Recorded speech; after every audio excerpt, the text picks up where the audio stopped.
Bom, pessoal, vamos falar agora então de transdutores capacitivos e indutivos, tá? Mas a aula de hoje vai ser sobre transdutores capacitivos, tá? Na próxima aula a gente vai falar sobre transdutores indutivos, tá? Só para a gente ter uma noção então do que, como eles funcionam. O transdutor capacitivo ele vai trabalhar com a alteração da distância, da área ou do dielétrico entre placas, que é como é composto um capacitor. Tá? Tu tem placas, normalmente placas paralelas no meio dielétrico, aplica uma tensão, armazena carga e isso vai gerar uma variação de capacitância. Tá? Então a gente vai alterar a distância, área ou dielétrico, provocando uma variação de capacitância, que então seria a nossa variação de uma medida elétrica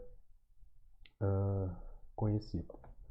Tá? Então, como dito, implementação mais comum, placas paralelas ou cilindros concêntricos. A equação de um capacitor de placas paralelas é a permissividade no vácuo, no ar, que é muito próxima, né? ε0, que é tabelado. No vácuo, no ar, é um valor muito próximo. Tá? Porosidade relativa, dependendo do material que está no dielétrico. A área, por exemplo, de uma placa paralela, que seria πr ao quadrado. E d, que é a distância entre as placas. Num cilindro concêntrico, a equação ela depende dos raios e do comprimento desse cilindro. Tá? A gente também vai trabalhar com esse valor, com essa equação já deduzida, tá? Não é interesse aqui da disciplina fazer essa dedução que vocês viram provavelmente em física e eletromagnetismo. Tá? Mas essa é a equação da capacitância. Então a gente pode fazer por exemplo, uma detecção de variação de posição, tanto angular como linear, pela variação da posição das placas paralelas, que vai gerar uma variação da distância entre as placas ou da área efetiva entre as placas. E também trabalhar com detecção de determinados elementos químicos pela variação do dielétrico, tá? Pela permissividade. Então, quando eu aplicar ou quando eu tiver um determinado elemento químico dentro dessa permissividade do meu capacitor, ele vai alterar a sua permissividade. Se eu tiver, por exemplo, eu posso trabalhar também com detecção de nível pela variação da permissividade, porque se eu tiver um capacitor, tá? E dentro desse capacitor eu começar a ter não apenas mais ar, mas também água, por exemplo, ou qualquer outro líquido, eu vou variar a permissividade, vai mudar a capacitância. A gente vai ver isso em mais detalhes.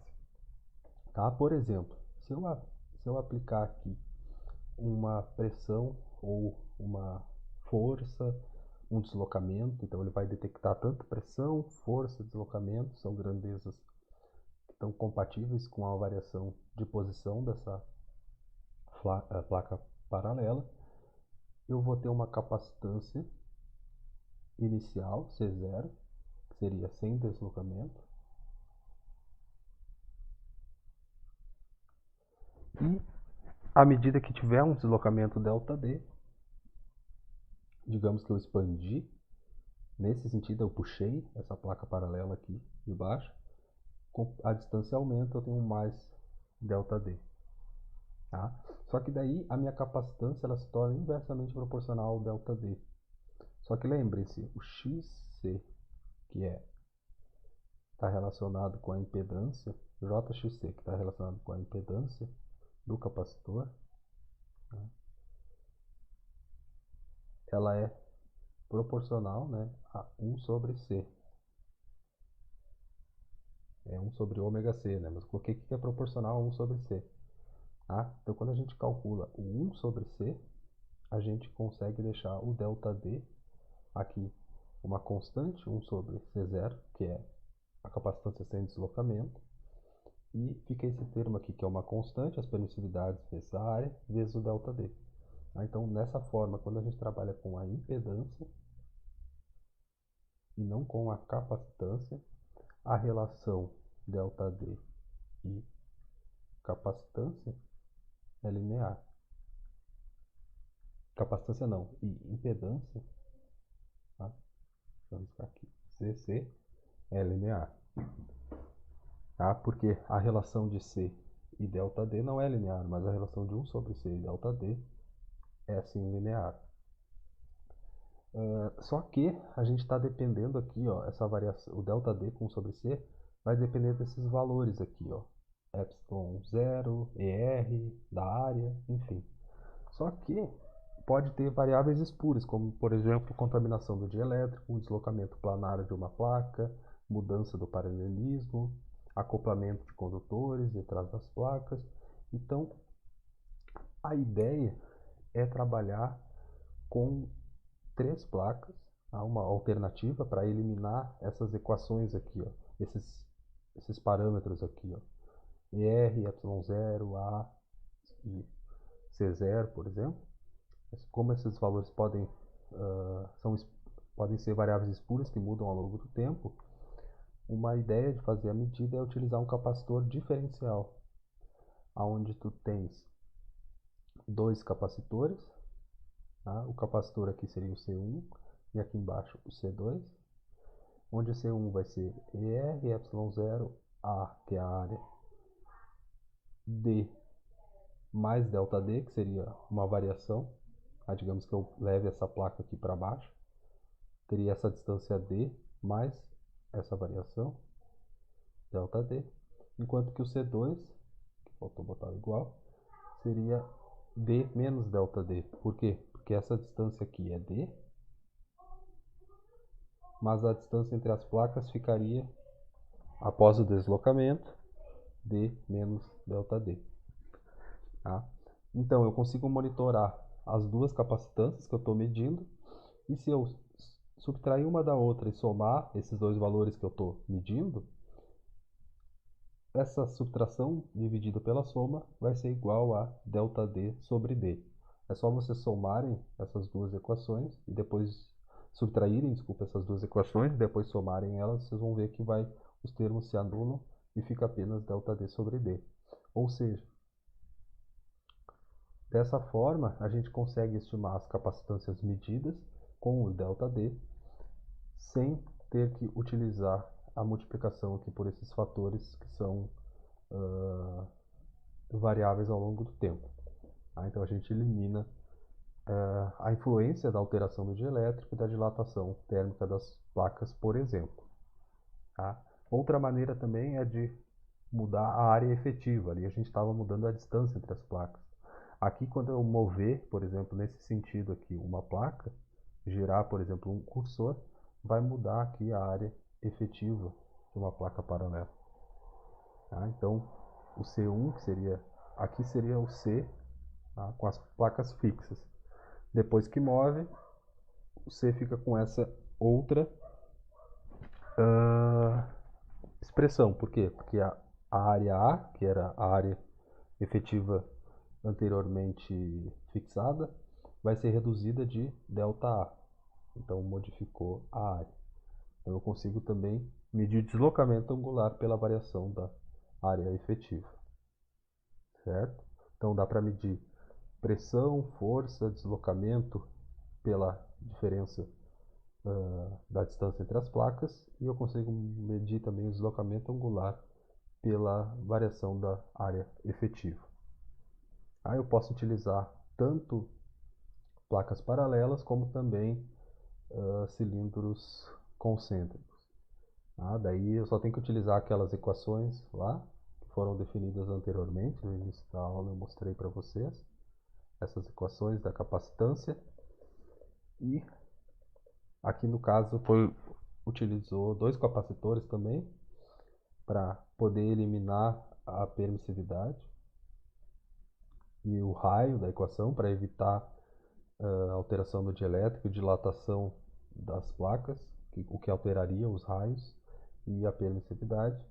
Então, tu teria 2 capacitores, um capacitor seria com comprimento L, e o outro capacitor, dependendo da posição, da variação de posição, teria um comprimento L menos ΔL. Tá? Quando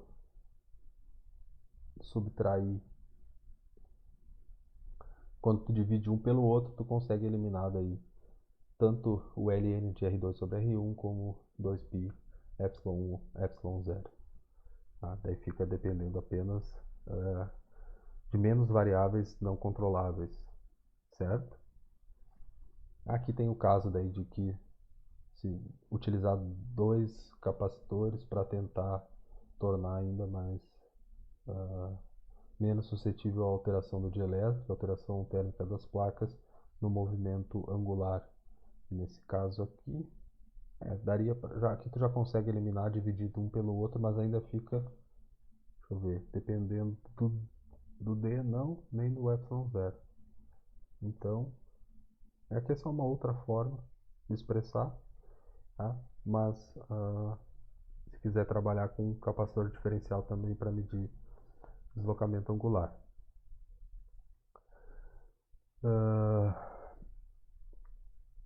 Bom, aqui é a questão também do capacitor diferencial considerando cilindros concêntricos, onde tu tens um cilindro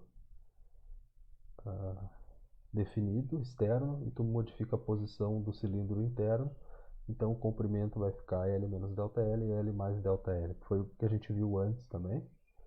E aqui ele só mostrou que dá para medir as capacitâncias e subtrair, somar, e essa subtração dividido pela soma vai dar ΔL sobre L. Então a variação ΔL vai ser proporcional a essa operação matemática. Tá? Só que os transdutores capacitivos eles também podem sofrer uma variação da capacitância pela variação da permissividade, tanto em posição do dielétrico, ou seja, se eu mudar a posição do dielétrico, como se eu mudar também a permissividade relativa, se ele estiver contaminado por outra substância. Tá? Então, eu teria, por exemplo, um capacitor aqui C1 e C2, onde tem as placas paralelas. Tá? Digamos que eu desloque essa parte do dielétrico para fora do capacitor. A primeira parte vai ser a substância 1 vezes ER1 vezes ε0, ou seja, a permissividade da substância 1 vezes ε0, com uma área A menos ΔA, seria a variação de área, medida aqui, dividido por D, e C2 seria o outro material, que está composto aqui pelo dielétrico, vezes ε0, ΔA dividido por D. Então também dá para trabalhar com a modificação da permissividade, certo? Ele pode trabalhar também como um sensor químico, né? Pode colocar aqui dentro dessas placas paralelas um determinado dielétrico que seja sensível a um sensor químico específico que vai absorver esse sensor químico. Tá? Normalmente polímeros são utilizados. E se ele for sensível, se ele tiver uma boa absorção de produtos químicos que tu está querendo medir de interesse, tu vais alterar a permissividade, e alterando a permissividade altera também a capacitância, altera a impedância, e aplicando tensões ocorrentes tu consegue alterar. Se tu aplicar uma tensão fixa uma tensão senoidal com amplitude e frequência constante em uma impedância conhecida, tu vais ter uma corrente conhecida também. Tá? Então, é assim que funciona. A gente modifica as propriedades construtivas do capacitor para medir variação de permissividade, de área e de distância, tá? Resultantes de força, de deformação, de deslocamento linear, angular, da inserção de espécies químicas, uma variação de nível. Tá? A gente vai ver alguns exemplos. Então dá para trabalhar com sensor de proximidade, pressão, de fluxo, determinado fluxo pode exercer uma pressão controlada no capacitor, nível, deslocamento. Tá? Aqui tem algumas fotos de transdutores capacitivos, sensor de proximidade pela alteração de um dielétrico. Imagina que tu tens um capacitor aqui de placas paralelas, cada uma tensão tem um determinado campo elétrico. Tá? À medida que tu vai separando elas,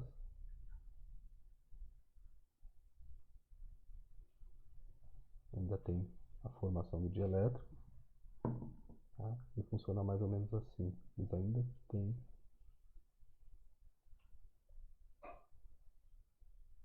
as placas paralelas, o campo elétrico, e na proximidade de um dielétrico distinto vai alterar a permissividade e altera a capacitância. Então eles funcionam dessa forma. Tu tem aqui as placas paralelas, uma tensão aplicada que vai gerar o campo elétrico, e na proximidade de algum material diferente do ar, vai modificar a permissividade e alterar a capacitância. A gente vai ver agora outra aplicação que é o controle de nível. Então os transistores capacitivos podem ser usados também para controle de nível em silos, por exemplo, controle de nível para líquidos,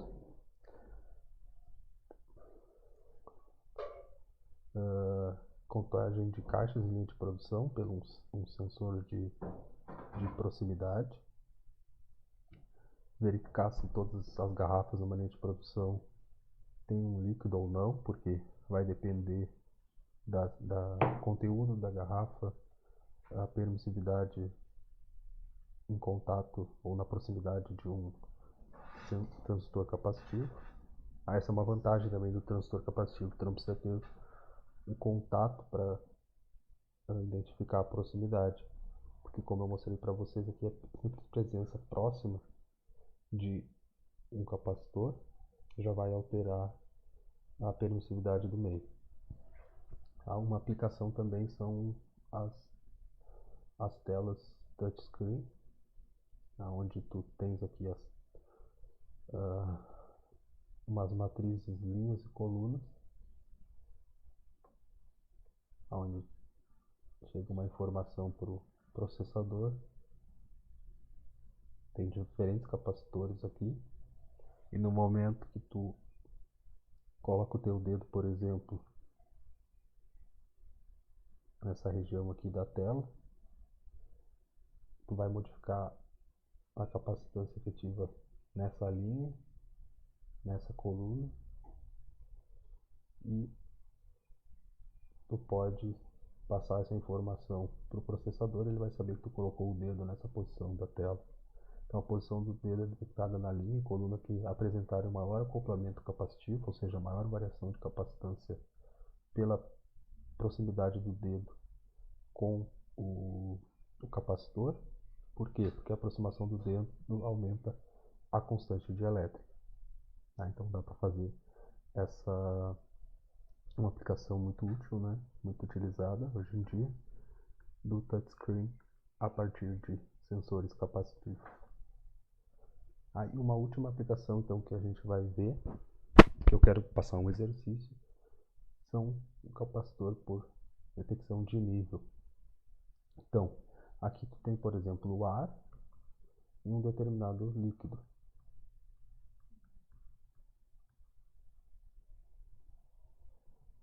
Então, vamos dar uma olhada aqui.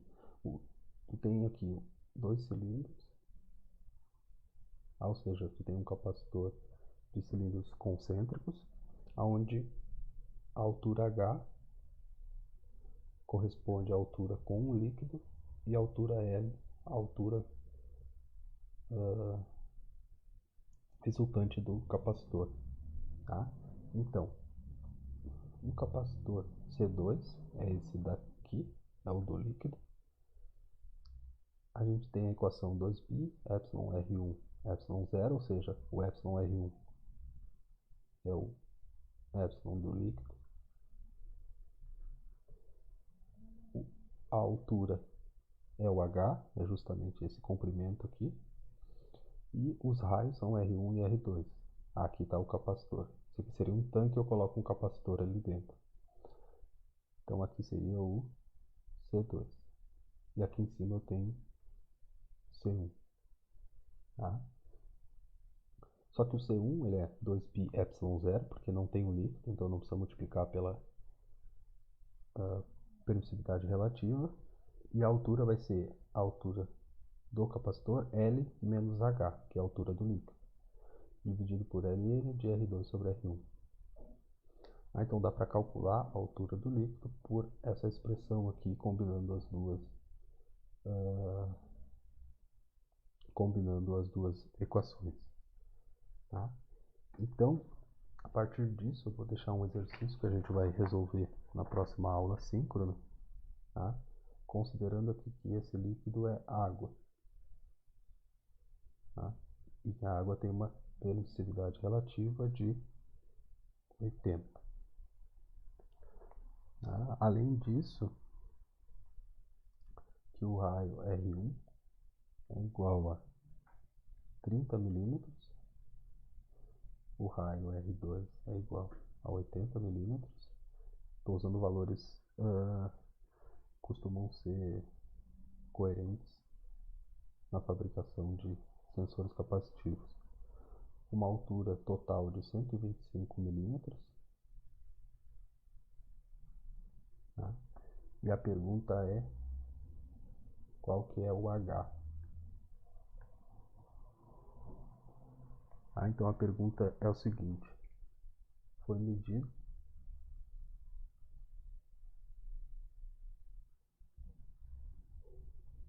uma variação de capacitância em ΔC, tá? Onde o ΔC é igual a 279,3 picofarad. Tá? Após a inserção do líquido. Qual a altura?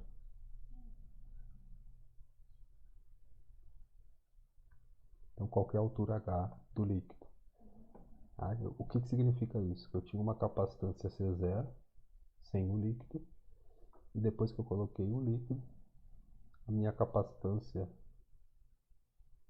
vou chamar aqui de C1 e C2, tá? C2 permaneceu igual, mas C1 mudou.